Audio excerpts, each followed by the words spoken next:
Resolutions اور کشمیری عوام کی امنگوں کے مطابق کیا جائے. Coming over to the issue of the day, آج کی پریس کانفرنس کا مقصد سینئر اور ممتاز صحافی ارشد شریف صاحب کی کینیا میں وفات اور اس سے جڑے حالات و واقعات کے حوالے سے آپ کو کچھ آگاہی دینا.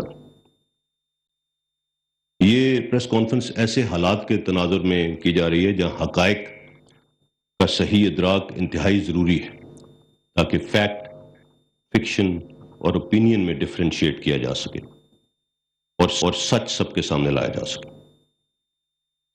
اس پریس کانفرنس کی اہمیت اور حساسیت کی وجہ سے وزیر اعظم پاکستان کو اس حوالے سے خصوصی طور پر پیش کی آگاہ کیا گیا ہے. اس کے ساتھ ساتھ ان عوامل کا احاطہ کرنا بہت ضروری ہے جن کے تحت نہ صرف ایک مخصوص بیانیہ بنایا گیا بلکہ اسی جھوٹے بیانیے کے ذریعے لوگوں کو گمراہ کیا گیا. اداروں اور ان کی لیڈرشپ یہاں تک کہ چیف آرمی سٹاف پر بھی بے جا الزام تراشی کی گئی اور اس کی وجہ سے معاشرے میں تقسیم اور غیر معمولی اضطراب کی صورتحال پیدا کرنے کی کوشش کی گئی. ارشد شریف صاحب کی وفات ایک انتہائی اندوناک واقعہ ہے اور ہم سب کو اس کا شدید دکھ. اللہ تعالیٰ ارشد شریف صاحب کی مغفرت فرمائے. دکھ اور تکلیف کی اس گھڑی میں ہم سب ان کے لوائقین کے ساتھ برابر کے شریک ہیں. ارشد شریف صاحب پاکستان کی صحافت کا ایک آئیکن تھے کیونکہ ایک فوجی کے بیٹے، ایک شہید کے بھائی اور ایک سرونگ آفیسر کے برادر نسبتی تھے. اس لیے فوج اور شہیدوں کے حوالے سے ان کے پروگراموں میں وہ درد اور احساس ہمیشہ جھلکتا تھا. سیاچن ہو، قبائلی علاقہ جات ہوں، فوجی مشقیں، operation area, line of control, Arshad Sharif صاحب کے پروگرام جرنلزم کی دنیا میں ایک رول ماڈل کے طور پہ یاد رکھے جائیں گے. وہ انتہائی محنتی صحافی تھے جنہوں نے اپنے شاندار کام سے صحافت میں مقام بنایا. کیونکہ ان کی وجہ شہرت تحقیقاتی صحافت تھی، لہذا جب سائفر کا معاملہ سامنے لایا گیا تو ارشد شریف صاحب نے اس پر بھی متعدد پروگرامز کیے. اس حوالے سے انہوں نے اس وقت کے وزیر اعظم سے کئی ملاقاتیں بھی کی اور ان کے کئی انٹرویوز بھی کیے، جس کے نتیجے میں یہ بات بھی کی گئی کہ شاید انہیں مختلف میٹنگز کے منٹس اور سائفر بھی دکھایا گیا تھا. سائفر اور ارشد شریف صاحب کی وفات کے حوالے سے جڑے واقعات کے حقائق تک پہنچنا بہت ضروری ہے تاکہ اس سلسلے میں کسی قسم کا ابہام اور قیاس آرائی پہ ہو اور قوم سچ جان سکے. جہاں تک سائفر کا معاملہ ہے، آرمی چیف نے 11 مارچ کو کامرا میں سابق وزیر اعظم سے خود اس کا تذکرہ کیا تھا، جس پر انہوں نے فرمایا کہ یہ کوئی بڑی بات نہیں. ہمارے لیے یہ حیران کن تھا جب 27 مارچ اسلام آباد کے جلسے میں کاغذ کا ایک ٹکڑا لہرایا گیا اور ڈرامائی انداز میں ایک ایسا بیانیہ دینے کی کوشش کی گئی جس کا حقیقت سے دور دور تک کوئی واسطہ نہیں تھا.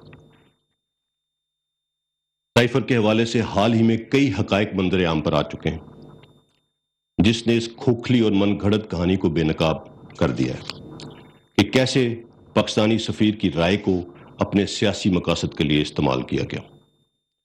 31 مارچ کی نیشنل سیکیورٹی کمیٹی کی میٹنگ بھی اس سلسلے کی ایک کڑی تھی. ISI نے بڑے واضح اور پروفیشنل انداز میں نیشنل سیکیورٹی کمیٹی کو بتا دیا تھا کہ حکومت کے خلاف کسی بھی قسم کی سازش کے کوئی شواہد نہیں ملے.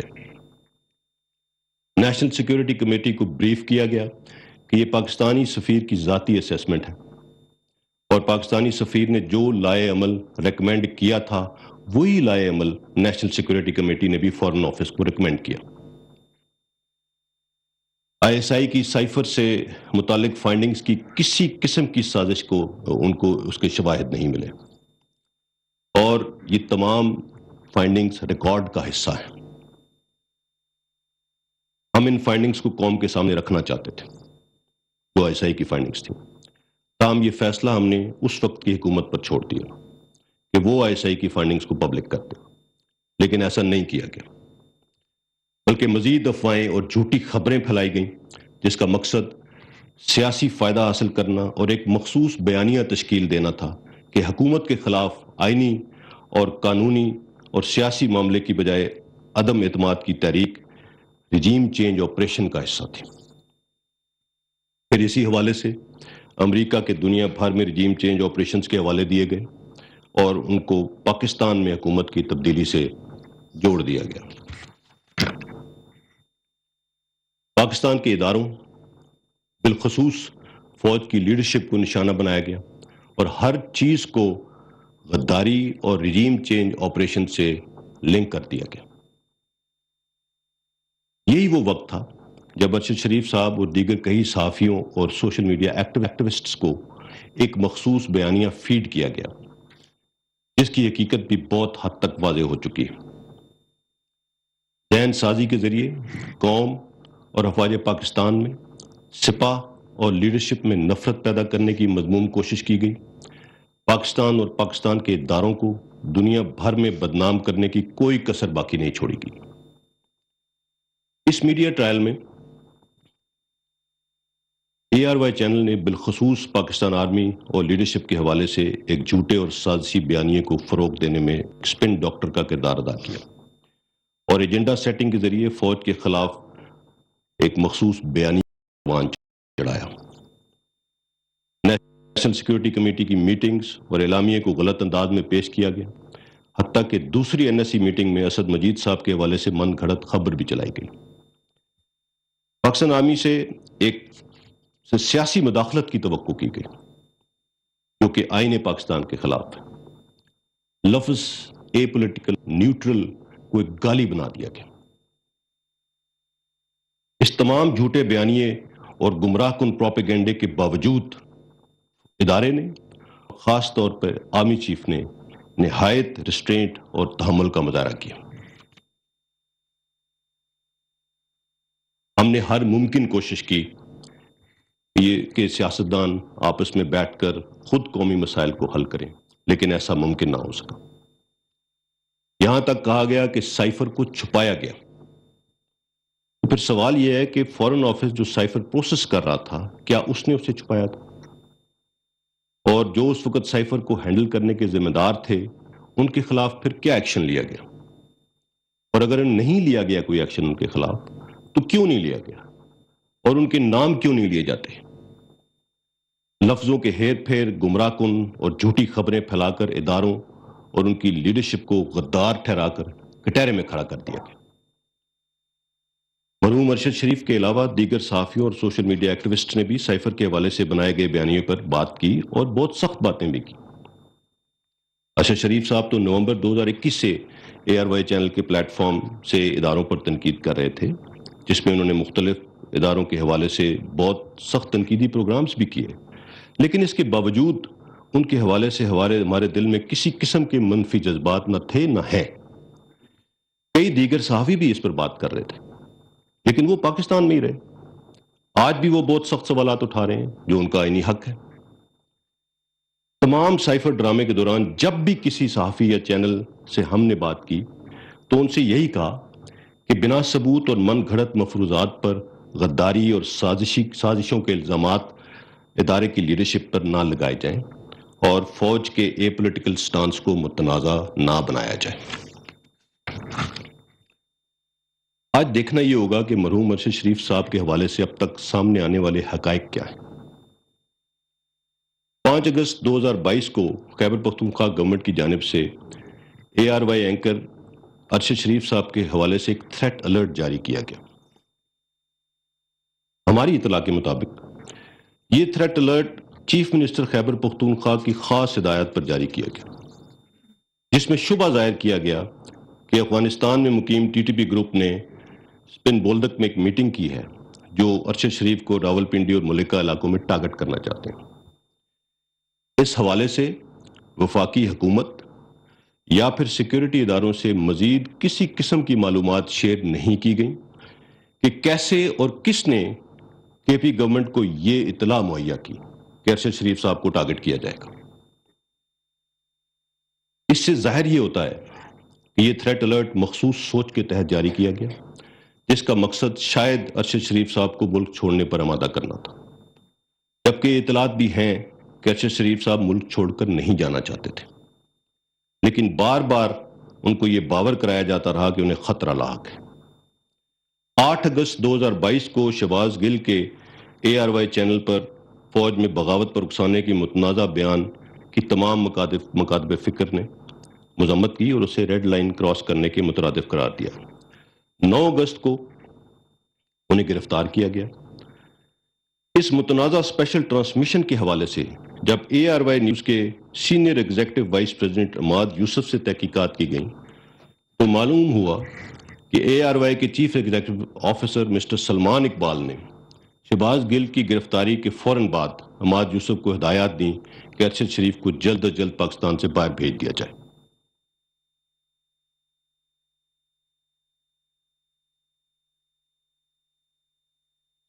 اس کے جواب میں عماد یوسف نے انہیں بتایا کہ ارشد شریف پشاور سے دبئی کے لیے روانہ ہوں گے۔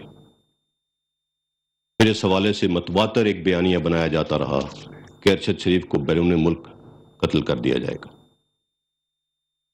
9 اگست 2022 کو 4:40 پر کراچی سے ارشد شریف کی دبئی کے لیے ایئر ٹکٹ بک کی گئی، جو کہ ARY گروپ کے assistant manager planning and administration mister Imran کے کہنے پر فضل ربی نامی ٹریول ایجنٹ نے 5.5 لاکھ روپے وصول کرنے کے بعد بک کی۔ اس ٹریول پلان کے مطابق 9 ستمبر 2022 کو ارشد شریف کو پاکستان واپس آنا تھا۔ 10 اگست کو ارشد شریف باچا خان انٹرنیشنل ایئرپورٹ پشاور سے ایمریٹس انٹرنیشنل کی پرواز EK 637 کے ذریعے صبح 6:10 پر دبئی کے لیے روانہ ہوئے۔ ارشد شریف کو KP گورنمنٹ نے اس دوران مکمل پروٹوکول فراہم کیا۔ انہیں چیف منسٹر سیکریٹریٹ سے کے پروٹوکول آفیسر عمر گل آفریدی نے green number plate double cabin میں ایئرپورٹ پہنچایا۔ Chief minister secretariat Khyber Pakhtunkhwa کے سٹاف نے ہی تمام کاؤنٹرز پر ارشد شریف کی معاونت کی اور انہیں فلائٹ تک پہنچایا۔ اس حوالے سے اداروں کی جانب سے ارشد شریف کو روکنے کی کسی بھی قسم کی کوشش نہیں کی گئی۔ اگر گورنمنٹ روکنا چاہتی تو FIA کے ذریعے یہ کر سکتی تھی۔ ارشد شریف صاحب تب تک UAE میں رہے جب تک ان کے پاس UAE کا ویلڈ ویزا تھا۔ ارشد شریف UAE سے کینیا کی جانب اس وقت روانہ ہوئے جب ان کا دبئی کا ویزا ایکسپائر ہوا۔ ہماری اطلاع کے مطابق کسی نے سرکاری سطح پر ارشد شریف کو دبئی سے نکلنے پر مجبور نہیں کیا، تو وہ کون تھے جنہوں نے انہیں وہاں سے جانے پر مجبور کیا؟ اس سوال کا جواب دینا چاہیے۔ یہاں پر یہ بھی سوال اٹھتا ہے کہ UAE روانگی سے منسلک دستاویزی معاملات کو کس نے سر انجام دیا؟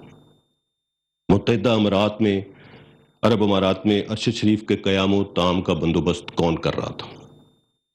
کس نے انہیں مسلسل یہ باور کرایا کہ وہ پاکستان واپس نہ آئیں ورنہ انہیں مار دیا جائے گا؟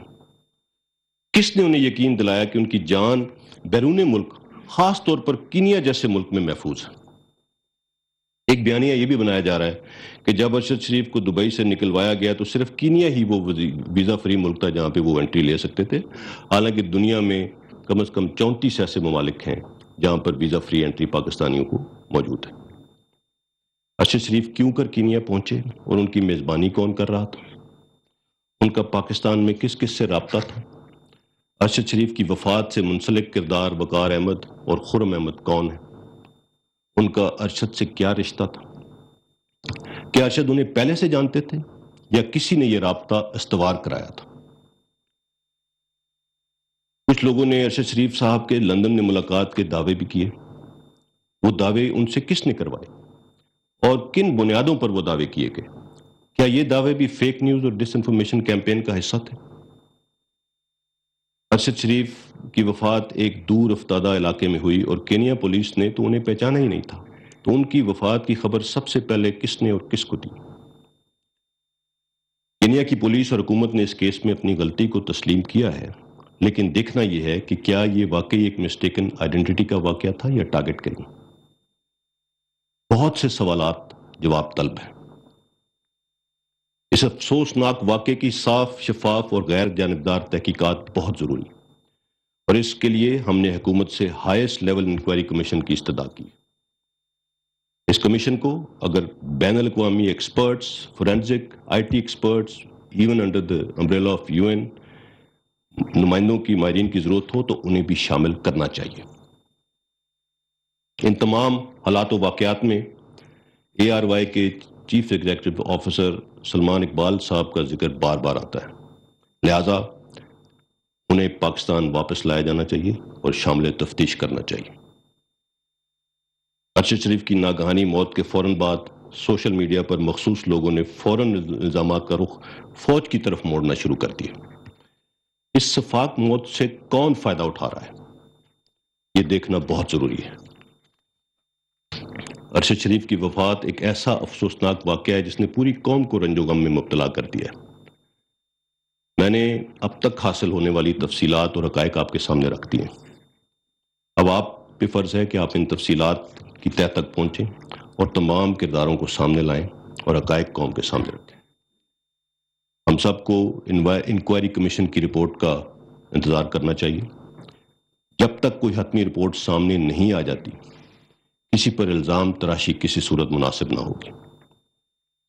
ہم ایک خوددار اور آزاد قوم ہیں اور ہم میں سے ہر ایک نے پاکستان کی ترقی اور امن کے لیے کردار ادا کرنا ہے. میری آپ سے ریکویسٹ ہوگی کہ اپنے اداروں پر اعتماد رکھیں. اگر ہم سے ماضی میں کوئی غلطیاں ہوئی ہیں تو پچھلے 20 سالوں سے ہم اپنے خون سے ان کو دھو رہے ہیں. یہ آپ کی فوج ہے. یہ وردی پہنے ہوئے 35 40 سال نوکری کے بعد کوئی غداری کا توق لٹکا کے گھر نہیں جانا چاہتا. ہم کمزور ہو سکتے ہیں، ہم سے غلطیاں ہو سکتی ہیں، مگر ہم غدار اور سازشی ہرگز نہیں ہو سکتے. اس چیز کا ادراک سب کو کرنا ہوگا، کیونکہ فوج عوام کے بغیر کچھ نہیں ہے. ایک بہت مشہور اسکالر نے کچھ عرصہ پہلے کہا تھا کہ اگر پاکستان کو توڑنا ہے تو پہلے اس کی فوج کو کمزور کرنا ہوگا. اور آج ہائیبریڈ وارفیئر کی اپلیکیشن، 5th جنریشن وارفیئر کی اپلیکیشن، ان سب کے مترادف ایگزیکٹلی ایک کاپی بک اپلیکیشن پاکستان میں ہو رہی ہے اس وقت. تو ہم سب کو اس چیز سے ہم اس سے نبرد آزما ہے اور ہم اس سے باہر نکلیں گے انشاءاللہ. ایک متحد قوم ہی چیلنجز کا مقابلہ کر سکتی ہے. ہماری شناخت اور پہچان سب سے پہلے پاکستان ہے اور کچھ نہیں. اور ہم کبھی بھی انشاءاللہ ایک انسٹیٹیوشن کے طور پہ اپنی قوم کو مایوس نہیں کریں گے. نہ کیا ہے نہ کریں گے انشاءاللہ. یہ ہمارا آپ سے وعدہ ہے. یہ وقت اتحاد، تنظیم اور نظم و ضبط کا ہے، اور مل کر ہمیں پاکستان کو ان تمام چیلنجز سے نکالنا ہے اور ہم انشاءاللہ اس سے نکلیں گے. Thank you very much. Before we start the Q&A، اس ٹاپک کی سینسٹیوٹی کو دیکھتے ہوئے اور جو ہم نے آج بات چیت کی ہے، میں نے DGI کو بھی ریکویسٹ کی ہے کہ وہ آج اس پریس کانفرنس میں میرے ساتھ بیٹھیں، اور اگر آپ کے کچھ سوالات ہیں تو ان کا بہتر طریقے سے جواب دے سکیں.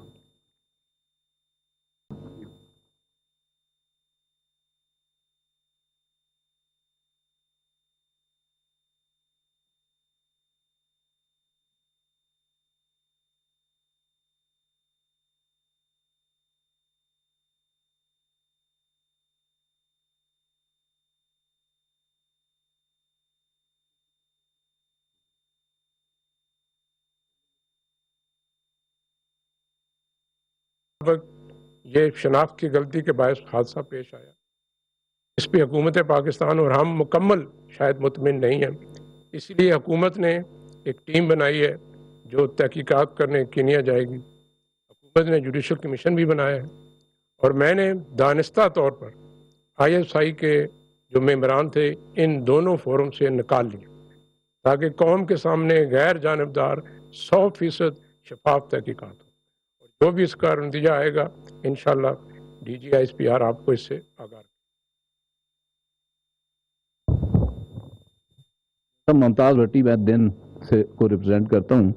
جنرل صاحب یہ جتنے لوگ آج میڈیا کے ریلیٹڈ ہمارے ساتھی جو تنقید کر رہے ہیں افواج پاکستان کے اوپر اور مختلف قسم کا پروپیگنڈا جو کیا جا رہا ہے، میں ارشد صاحب کی بات نہیں کر رہا، باقی لوگوں کی بات کر رہا ہوں جو اس دنیا میں ہیں، ان سب کا تعلق ماضی میں آپ کے جو انٹیلیجنس کا ادارہ ہے اس کے چیف کے ساتھ اور ان کے قریبی افسروں کے ساتھ رہا ہے۔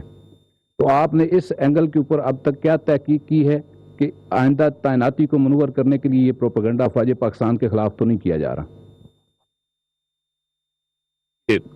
ایز لانگ ایز تعلقات یا ملنا یا اس طرح کی چیز ہے، اس کو انفارمیشن کی شیئرنگ ہے، اس کو کسی کوئی غلط رنگ میرے خیال میں نہیں دینا چاہیے۔ جہاں تک تنقید کی بات ہے، تنقید ہر ایک کا حق ہے، اور ہمیں تنقید پہ ایز این انسٹیٹیوشن کبھی کوئی پرابلم نہیں ہوا۔ ہمارا مسئلہ صرف کسی کو تب ہوتا ہے جب تنقید سے بڑھ کر ایک چیز الزام تراشی اور من گھڑت پروپیگنڈے کی ڈومین میں چلی جاتی ہے۔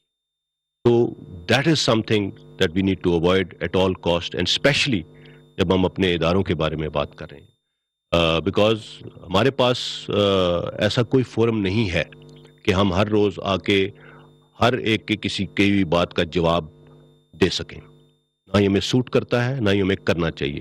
اسی لیے اداروں کا دفاع حکومت وقت کرتی ہے، لیکن تنقید کا کوئی ایشو نہیں ہے۔ جہاں تک آپ نے بات کی کہ کوئی اپوائنٹمنٹ کے لیے کوئی منور کیا جا رہا ہے، کچھ ایسا کیا جا رہا ہے، اس میں کسی کو شک نہیں ہونا چاہیے کہ اپوائنٹمنٹ اپنے ٹائم پہ ہوگی انشاءاللہ، اور آئینی طریقہ کار کے مطابق ہوگی۔ There should be no doubt in that.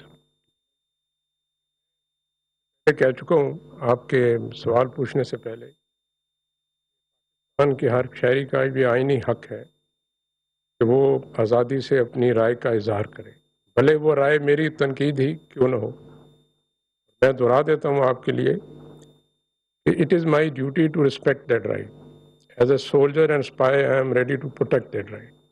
آپ ہمارا محاسبہ کیجیے، صبح شام کیجیے، لیکن پیمانہ یہ رکھیے کہ میں نے ملک کے لیے اور قوم کے لیے کیا کیا ہے۔ یہ نہ رکھیے کہ میں نے آپ کے لیے، آپ کی ذاتی سیاسی مفادات کے لیے کچھ کیا ہی نہیں۔ وہ پیمانہ ٹھیک نہیں ہے۔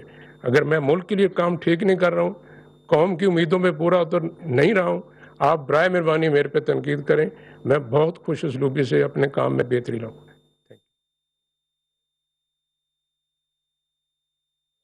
ایک مقولہ ہے کہ everybody has a right to his or her own opinion but not to their own facts.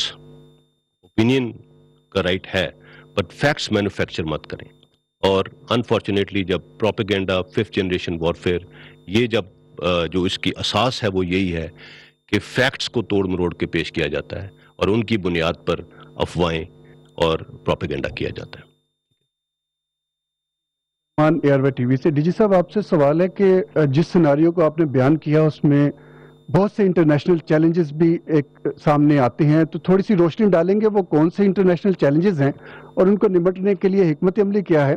اور ڈی جی آئی نے ابھی ایک سٹیٹمنٹ دی، اس میں ایک چھوٹا سا ذکر کیا کہ مارچ میں چیف کو ایکسٹینشن، انلمیٹڈ ایکسٹینشن کی بات کی گئی، نام بتانا پسند کریں گے کس نے کی تھی؟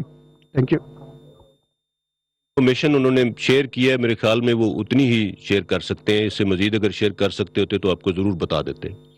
مگر میں آپ کو یہ ضرور بتا دوں کہ آپ نے جو انٹرنیشنل چیلنجز کی بات کی وہ کس نوعیت کہ آپ اس کیس سے ریلیٹڈ ان کے بعد اور اس کیس سے ریلیٹڈ انٹرنیشنل چیلنجز بہت ہیں۔ Pakistan is a country of consequence, and جب آپ اتنے اسٹریٹجیکلی امپورٹنٹ، پاکستان دنیا میں ایک اسٹریٹجیکلی امپورٹنٹ ملک ہے اور اس کے چیلنجز ہمیشہ رہے ہیں اور رہیں گے، اور انہی چیلنجز سے لڑنے کے لیے، انہی چیلنجز کو اوور کم کرنے کے لیے، بیکاز جیسے کہتے ہیں every challenge brings an opportunity, so there are also many opportunities available to us internationally. تو ان کو اوور کم کرنے کے لیے تمام ادارے اپنا اپنا کام کر رہے ہیں، اور انشاءاللہ we'll overcome those challenges. There is nothing to worry about that. اور اس کے بارے میں ہر ایک کی اپنی رائے ہو سکتی ہے، بالکل اس کے مطابق آگے چلا جا سکتا ہے، but there is a way to do everything، اور اسی کے مطابق کریں۔ یا میں یہ ضرور بتا دوں، جیسے آپ نے کہا کہ جی مارچ میں DI نے جس طرح بات کی، آپ 2021 مارچ میں چلے جائیں. 2021 مارچ کے بعد اس وقت ایک سینٹ کا الیکشن ہوا تھا جس کے کیا ہوا. اس کے بعد اگر کسی الیکشن میں آپ ضمنی انتخابات لے لیں, کنٹونمنٹ بورڈ الیکشنز لے لیجئے, لوکل باڈیز الیکشنز لے لیجئے, اس سال ہونے والے انتخابات لے چکے, کہیں پہ اگر فوج کی کوئی یا آئی ایس آئی کی انٹرفیرنس کسی کو ایویڈنس ملا ہو تو بتائیں. ہم نے بارہا اس بارے میں بات کی کہ اگر کوئی ایویڈنس ہے, بار بار کہا جاتا ہے کہ دھاندلی کی گئی, یہ کیا گیا, وہ کیا گیا, کہیں پہ ادارے نے اگر مداخلت کی ہو کسی پولیٹیکل ایونٹ کے اندر, تو اس کا کوئی اگر ایویڈنس ہے پلیز لے کے آئیے. آئی ایم شیور دیر از نن. کہ آرمی چیف کو ان کی مدت ملازمت میں غیر معینہ نے کہا, تو ظاہری بات ہے جو حکومت وقت تھی, جو اس کو قانونی طور پہ دینے کے مجاز تھے, انہوں نے آفر کی تھی. اور وہ اس لیے اس وقت یہ پیشکش کی گئی کہ جو طریقے عدم اعتماد ہے وہ اپنے. تو آپ نے بات کی پاکستان کے جو دوست ہیں, بیرونی چیلنجز ہیں. دیکھیے پاکستان ایک جمہوری ملک ہے. پاکستان کے دوستوں کا اور دشمنوں کا فیصلہ کرنا منتخب جمہوری حکومت کا کام ہے. ادارہ فوج آئی ایس آئی کا کام ہے خفیہ معلومات کی بنیاد پر اپنا تجزیہ اور تبصرہ حکومت کے آگے رکھے, فیصلہ ان کا ہے. پاکستان کے جو بیرونی اور اندرونی خطرات ہیں, خدشات ہیں, اس پہ ایک سیر اصل بحث ضرور ہو سکتی ہے کسی اور نشست. لیکن سر دست آپ کو یہ بتا دوں, پاکستان کو الحمدللہ بیرونی خطرات سے یا پاکستان کو عدم تحفظ سے خطرہ نہیں ہے. اس کی وجہ یہ نہیں ہے کہ پاکستان کا دفاع ناقابل تسخیر ہے کیونکہ ہمارے پاس ایٹمی قوت ہے. صرف یہ وجہ نہیں ہے. صرف یہ وجہ بھی نہیں ہے کہ پاکستان کی فوج بہت بہادر اور مضبوط ہے. پاکستان کا دفاع اس لیے مضبوط ہے کہ اس دفاع کی ذمہ داری 22 کروڑ عوام نے خود لی ہوئی ہے, جو اس ملک پہ اپنی جان قربان کرنے کو ہر وقت تیار رہتے ہیں. ہم نے خود 25-26 سال اس جنگ میں دیکھا ہے. ہماری قوم کا بہت جذبہ ہے. پاکستان کو جس چیز سے خطرہ ہے وہ عدم استحکام سے ہے, اور یہ وہ چیز ہے جس پہ میں آپ کی بھی توجہ دلانا چاہتا ہوں کہ عدم استحکام کی کیا وجوہات ہیں. دیکھیے جب آپ نفرت اور تقسیم کی سیاست کرتے ہیں اس سے ملک میں عدم استحکام آتا ہے. اگر ہم نے تاریخ سے نہیں سیکھا تو کچھ دہائیاں پیچھے چلے جائیں.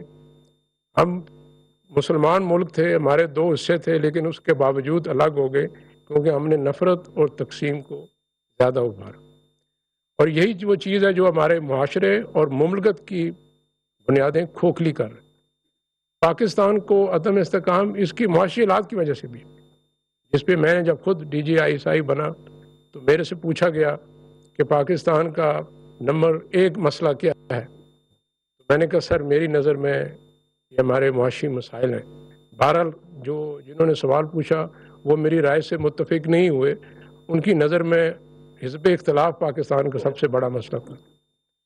پاکستان کا جو ہمارے ہاں سیاسی اور معاشرتی عدم برداشت, جو گالی گلوچ آپ خود دیکھتے ہیں سوشل میڈیا پہ بڑے بڑے معزز قابل احترام قابل تحسین لوگ جو زبان استعمال کرتے ہیں, اس سے عدم استحکام آتا ہے. پاکستان کو خطرہ اس سے. باہر سے الحمدللہ ہمارے دشمنوں کو معلوم ہے ہم کیا کر سکتے ہیں, اس لیے پاکستان کا جو ڈیٹرنس ہے it works every day, it doesn't make a noise but it does work. دوسرا یہ بھی آخری چیز ہے بہن, میں ایک بات مکمل کر لوں. جو عدم استحکام ہے وہ اس کی ایک وجہ یہ بھی ہے کہ ہمیں چاہیے کہ ہم آئینی اور قانونی راستے اختیار کریں اپنی خواہشات کی تکمیل میں. جب ہم چور دروازے غیر آئینی غیر قانونی طریقے استعمال کرتے ہیں تو ملک میں انتشار آتا ہے. اور آئی ایس آئی نے ادارے نے یہ فیصلہ کر لیا ہے یہ صرف وہ کام کرے گا جو قومی امنگوں کا مظہر ہے اور اس انداز میں کرے گا جو آئین میں لکھا ہے, اس سے باہر نہیں جائے گا. Thank you. سر 2 چھوٹے سوال ہیں. ایک تو سر یہ کہ یہ کس حد تک خطرناک ہے کہ جو عمران خان صاحب ہیں وہ مذہبی رنگ دے رہے ہیں اور وہ یہ کہہ رہے ہیں کہ اگر آپ نیوٹرل رہے تو اسلام اس کی اجازت نہیں دیتا. وہ امر بالمعروف و نہی عن المنکر کا اکثر حوالہ دیتے ہیں. دوسرا جو ہے وہ ISI صاحب سے سوال ہے کہ گزشتہ دنوں آپ نے رات کی تاریکی کی ملاقاتوں کی بات کی. گزشتہ دنوں بھی ایک ملاقات کا حوالہ دیا گیا کہ جس کا اہتمام صدر مملکت نے کروایا تھا, تو اس ملاقات کا انجام کیا ہوا؟ اس ملاقات کے بارے میں DGI آپ کو کچھ تفصیل اگر ان کے پاس ہے تو وہ دے دیں گے. ایز فار ایز نیوٹرل کی آپ نے بات کی, میں ایک تو نیوٹرل کا لفظ ہم نے خود کبھی استعمال نہیں کیا. ہم نے ہمیشہ کہا کہ ہم پولیٹیکل ہیں, جو کہ ہمارا آئینی کردار ہے, غیر سیاسی. اس کو نیوٹرل کہہ دینا یا اس کو جانور سے تشبیہ دینا, میرے خیال میں یہ اور ساتھ جس طرح آپ نے کہا کہ اس کے اندر ایک دین کا بھی حوالہ دے دینا. میں کوئی ریلیجس اسکالر نہیں ہوں, لیکن جتنا دین مجھے سمجھ آتا ہے, میرے خیال میں اس کردار کا اس کے ساتھ کوئی تعلق نہیں ہے. یہ ہمارا آئینی کردار ہے, اور پاکستان کا آئین شریعت کے عین مطابق ہے. اس میں کسی کو کوئی شک نہیں ہے. پاکستان کا آئین ایک اسلامی مملکت کا آئین ہے, اور اسی آئین میں یہ لکھا ہے کہ ادارے اپنا کردار اپنی آئینی حدود میں رہ کے ادا کریں گے. اسی آئین کے اوپر ہم حلف لیتے ہیں. میں نے جیسے کہا, ماضی میں ہم سے غلطیاں ہوئیں, ایک ہسٹری ہے. اسی کی وجہ سے, اسی ہسٹری کی وجہ سے آج بھی ہم پہ انگلیاں اٹھتی ہیں. لیکن اس بوجھ کا, ان غلطیوں کا قرض ہم بہت عرصے سے ادا کر رہے ہیں. اور جیسا DGI نے بھی آپ کو بتایا کہ یہ کوئی فرد واحد کا فیصلہ نہیں تھا کہ ہم نے اپنے آپ کو ہر سیاسی چیز سے باہر نکال لینا ہے. میں نے اپنی پریسٹ میں بھی بات کی, آپ ریکوڈک لے لیں, آپ فاٹف لے لیں, آپ کارکے لے لیں, آپ NCOC کووڈ کا دوران جو کام ہوا وہ لے لیجئے. ایون ملٹری ڈپلومیسی کے تحت جو کچھ چیف آف آرمی سٹاف نے اپنی ذاتی تعلقات کو بھی سامنے لا کے جو کچھ کر سکتے تھے کیا. یہ سب کچھ کسی انڈیویجول کے لیے نہیں کیا, یہ پاکستان کے لیے, پاکستان کی عوام کے لیے کیا. اور پاکستان کی نیشنل سیکیورٹی سے منسلک ہر کام میں یہ فوج ہمیشہ سامنے آئی ہے, آج بھی ہے, اور آئندہ بھی رہے گی انشاءاللہ. اس میں کسی گورنمنٹ یا کسی سیاسی جماعت یا اس کا کوئی تعلق نہیں ہے. یہ کام پاکستان کے لیے کر رہے ہیں, اور یہ ہمارا فرض ہے. لیکن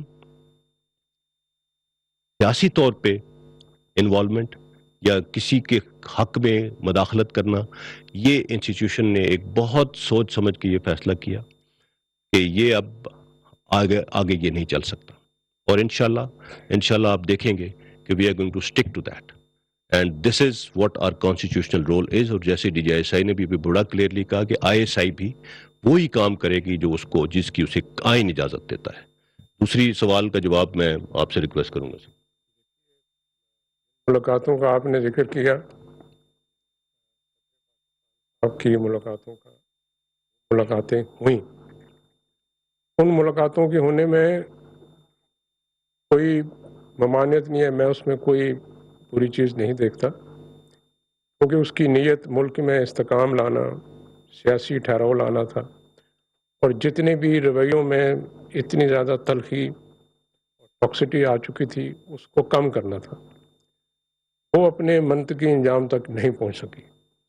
وہ کیوں نہ پہنچی, اس کے علاوہ کون سی ملاقاتیں ہوئیں. میں نے آپ کو شروع میں کہا کہ بلا ضرورت سچ شر ہے.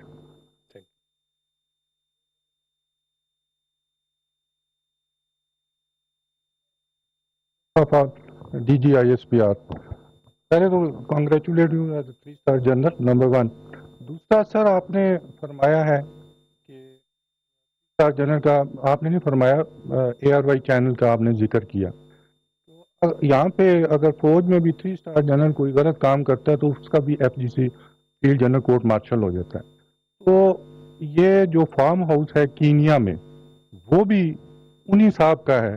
تو کیا DGI صاحب نے بتایا کہ میں نے اپنے 2 افسران کو وڈرا کیا کہ انڈیپینڈنٹ انکوائری ہو یا جوڈیشل کمیشن جو بھی فیصلہ کرے, کیا اس شخص کو بھی لایا جائے گا کٹہرے میں جس نے یہ مرڈر کروایا؟ کہ اس بارے میں ابھی کوئی بھی رائے قائم کرنا قبل از وقت ہوگا. میں نے پہلے بھی بات کی, ہمیں انکوائری کمیشن کی تحقیقات کی آؤٹ کم کا انتظار کرنا چاہیے. میرا یا آپ کا یہ حق نہیں بنتا کہ ہم یہ کہیں کہ کس نے یہ کروایا اور کیا ہوا. تحقیقات ہوں گی. میں نے آپ کے سامنے جو بھی چیز رکھی ہے وہ اس میں کوئی رائے نہیں ہے, وہ فیکٹس بیسڈ ہے. جو ابھی تک فیکٹس ہمارے پاس آئے تھے وہ ہم نے آپ کے ساتھ شیئر کر لیے. وہ اس لیے ضروری سمجھا کہ انگلیاں اٹھ رہی تھی اور مفروضات کو شکل دی جا رہی تھی اور عجیب و غریب قسم کی باتیں شروع ہو گئی تھیں, جس سے یہ خدشہ تھا کہ انکوائری کو بھی کے اوپر بھی اثر انداز ہو سکتی ہے. تو یہ چند حقائق ہم نے جو ابھی تک ہمارے پاس تھے وہ سامنے لائے ہیں. کسی کے اوپر نہ کوئی الزام لگایا ہے. ہاں, ہم نے یہ ضرور کہا ہے کہ جو لوگ اس سے منسلک ہیں یا جن کا نام مختلف وجوہات کی بنیاد پر ان شواہد میں آ رہا ہے ان کو تفتیش کرنا چاہیے, اور اس میں کسی قسم کی کوئی قسم کی رکاوٹ نہیں ہونی چاہیے. اور اس میں اگر انٹرنیشنل ایکسپرٹس چاہیے, جو بھی چاہیے, اسی لیے جیسے ڈی جی آئی نے کہا کہ ہم نے, کیونکہ انگلیاں ہم پہ اٹھنی شروع ہو گئی ادارے پہ, کیونکہ it was totally in necessary, تو اسی لیے اس کو شفاف رکھنے کے لیے اور اس کو غیر جانبدار رکھنے کے لیے ہم نے یہ فیصلہ کیا کہ کوئی بھی شخص ادارے سے اس انکوائری کمیشن کا حصہ نہیں ہوگا, تاکہ کوئی اس کے اوپر, ادارے کے اوپر یہ شک نہ کر سکے کہ ہم نے کسی چیز کو کچھ کرنے کی. انشاءاللہ جب یہ رپورٹ آئے گی تو اس کے بعد چیزیں کلیئر ہو جائیں گی. تو let's not jump to conclusions and let's not point fingers on anyone for that matter, any one.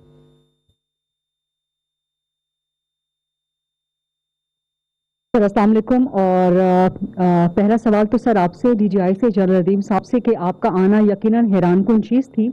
وہ کیا معاملہ تھا جس نے آپ کو مجبور کیا کہ آپ نے اپنا فیصلہ کہ آپ منظر عام پہ نہیں آئیں گے, یا آپ کا ادارہ جاتی فیصلہ جو اصول پر مبنی تھا, کیا یہ ارشد شریف کی شہادت ہے یا اس سے جڑا ہوا بیانیہ جس نے آپ کو یا آپ کے ادارے کو مجبور کر دیا کہ آپ اپنا اصول خود ہی توڑ دیں؟ دوسرا سر, آپ نے بابر صاحب آپ نے کہا کہ ارشد شریف کو سائفر بھی شاید غالباً دکھایا گیا. کیا یہ بھی ایک ایلیمنٹ ہو سکتا ہے ارشد شریف کو ٹارگٹ کیے جانے کے پیچھے, یا کوئی ان کو ٹریپ میں لا کر ان کو اس طرح سے الجھانے کے پیچھے؟ دوسرا سر, عمران خان نے خود کہا کہ میں نے بھیجا ارشد شریف کو, میں نے کہا ملک سے باہر جائیں, اور یہ کہ ان کے قتل کا منصوبہ مجھے بھی معلوم تھا. پھر کے پی گورنمنٹ کا تھریٹ لیٹر وہ ہم سب کو معلوم تھا, آپ نے وہ آج دکھا بھی دیا. کیا عمران خان کو کمیشن بلائے گا یا بلانا چاہیے, اور کے پی گورنمنٹ کو بھی, سی ایم کو بھی کیا کمیشن بلائے گا یا ان کو بلایا جانا چاہیے کہ انہوں نے بھجوایا, فیسلیٹیٹ کیا؟ عمران خان صاحب کا بیان بھی سامنے ہے. پھر آپ نے ایک بہت زبردست سوالات آپ نے ریز کیے جنرل بابر صاحب کہ کینیا میں اور یو اے ای میں کون فیسلیٹیٹ, کہاں سے, وہ بڑے پرٹیننٹ سوالات ہیں, ان کے جواب آنے چاہیے. ایک سوال آپ نے کہا کہ کس نے کس کو خبر دی ارشد شریف کی شہادت کی, تو جو ہمارے پاس اطلاعات ہیں ان کے مطابق تو خرم نے سب سے پہلے سلمان اقبال کو, فیملی کو بھی نہیں دی. تو یہاں پر جو کنیکشن ڈیولپ ہو رہے ہیں, کیا ان سب چیزوں کی بھی تفتیش اور تحقیق ہونی چاہیے؟ دوسرا سر, اسی سے جڑا سر, آپ نے بھی کہا کہ کوئی خطرہ نہیں تھا ارشد شریف کو پاکستان کے اندر. تو جب خطرہ نہیں تھا تو پھر جو لوگ بھجوانے میں ملوث تھے یا جنہوں نے ان کو اتنا خوفزدہ کر دیا, کیا ان سب سے تفتیش ہونی چاہیے؟ دوسرا سر, آپ نے کہا کہ لاسٹ سوال ہے, آپ نے کہا کہ ادارے نے فیصلہ کر لیا ہے کہ اے پولیٹیکل رہنا ہے. یہ فیصلہ ادارے کا مستقل ہے یا افراد سے منسلک ہے؟ ادارہ جاتی فیصلہ ہے یا یہ افراد کا فیصلہ ہے, یا اس کے بعد جب تبدیلیاں آئیں گی ادارے میں تو ہم وہاں پر بھی کچھ تبدیلی دیکھیں گے؟ لاسٹ کوشچن فرسٹ, کہ میں نے پہلے بھی کہا یہ ادارے کا فیصلہ ہے, یہ کسی انڈیویجول کا فیصلہ نہیں ہے. اور ہمارا ادارے کا ایک میکنزم ہے جس کے تحت سینئر ملٹری لیڈرشپ فریکوینٹلی بیٹھتی ہے اور مختلف چیزوں کے اوپر. تو it was not a one of the scene, یہ ایک فیصلہ ادارے کا ہے, اور انشاءاللہ ادارے کی آنے والی لیڈرشپ بھی قائم رہے گی. کوئی شک نہیں ہونا چاہیے, اور یہ کوئی فیصلہ ایسا نہیں ہے کہ اس کو کوئی آپ ہر چیز ہے. It is part of the constitution of Pakistan and that is what we are sticking to. As far as آپ نے تفتیش کی بات کی, تو دیکھیے میں نے جیسے پہلے بھی کہا کہ اس تفتیش کو مکمل غیر جانبدار اور شفاف ہونا ہے، اور اس میں جس شخص کو، میرا خیال میں یہ سمجھتا ہوں کہ انکوائری کمیشن جو بنایا گیا ہے، اسی لیے میں نے کہا کہ ہائیسٹ لیول پہ ہم نے ریکویسٹ کی گورنمنٹ کو، اور گورنمنٹ نے وہ اناؤنس بھی کیا ہے، وہ ہائیسٹ لیول کا انکوائری کمیشن اسی لیے ہے کہ وہ کسی کو بھی بلا سکتے ہیں، کسی سے بھی تفتیش کر سکتے ہیں، اور ہونی چاہیے۔ اور اس واقعے کے جتنے بھی اینگلز ہیں، جتنے بھی اس سے ریلیٹڈ شواہد ہیں، ان کو پوری طرح سے، اور جنہوں نے بھی اس بارے میں کوئی انفارمیشن شیئر کی ہے یا وہ ہیں، I am sure that they will be called upon, have to appear in front of the بات کی کہ غیر سیاسی یا آئینی کردار تک محدود رہنے کا فیصلہ ہے، کیا یہ فرد واحد کا ہے یا ادارے کا ہے؟ میں نے آپ سے شروع میں کہا اس پہ بہت دن ادارے کی قائدین ہیں ان میں بہت بحث ہوئی، کہ ہر پہلو پہ غور کرنے کے بعد ادارے نے یہ فیصلہ کیا بحیثیت ادارہ کہ ہم آئینی کردار تک محدود رہیں گے۔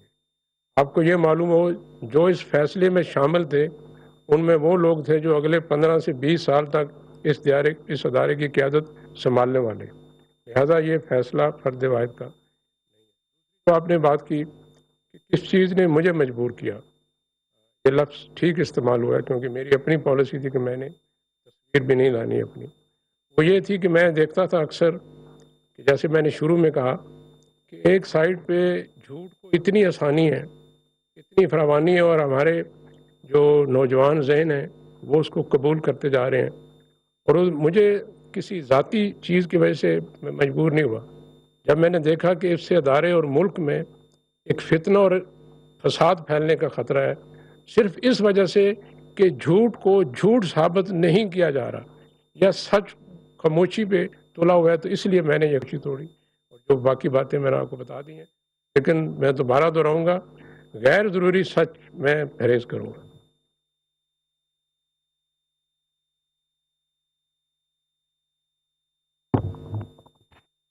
السلام علیکم جی، ایک تو آپ کو مبارکباد دینا چاہوں گا، اور دوسرا آپ کی اچھی اردو سن کے اچھا لگا سر، ڈی جی آئی سر۔ اچھا دوسرا sir, I have two brief question جی، one is related to your agency جی۔ جو ارشد شریف صاحب کی فیملی ہے ان کا اور ان کے قریبی دوستوں کا یہ کہنا ہے کہ جو کرنٹ سسٹم میں لوگ بیٹھے ہوئے ہیں، آپ کے جو سبارڈینیٹس ہیں، وہ ان کو کانسٹنٹلی تھریٹ کر رہے تھے، اور ماحول ان کے لیے ایسا بنا دیا گیا کہ ان کو ملک چھوڑ کے جانا پڑا۔ ایک تو اس بات کا جواب دے دیجئے۔ دوسرا، جو فیصل وافدہ صاحب نے کنکلوڈ کیا ہے اس کا کریکس یہ ہے کہ یہ اندر کی ان فائٹنگ ہے جس کی وجہ سے ارشد شریف صاحب کولیٹرل ڈیمیج کی صورت میں سامنے آئے ہیں۔ تو جس طرف انہوں نے پوائنٹ آؤٹ کیے ہیں فنگرز فیصل وافدہ صاحب نے، کیا ان کے اگینسٹ بھی وہ پریویس سسٹم میں بیٹھے ہوئے لوگ یا جو اتھارٹی تھے ان کی بات کر رہے ہیں، تو ان کے اگینسٹ بھی کوئی پروب انویسٹیگیشن یا کوئی کاروائی متوقع ہے؟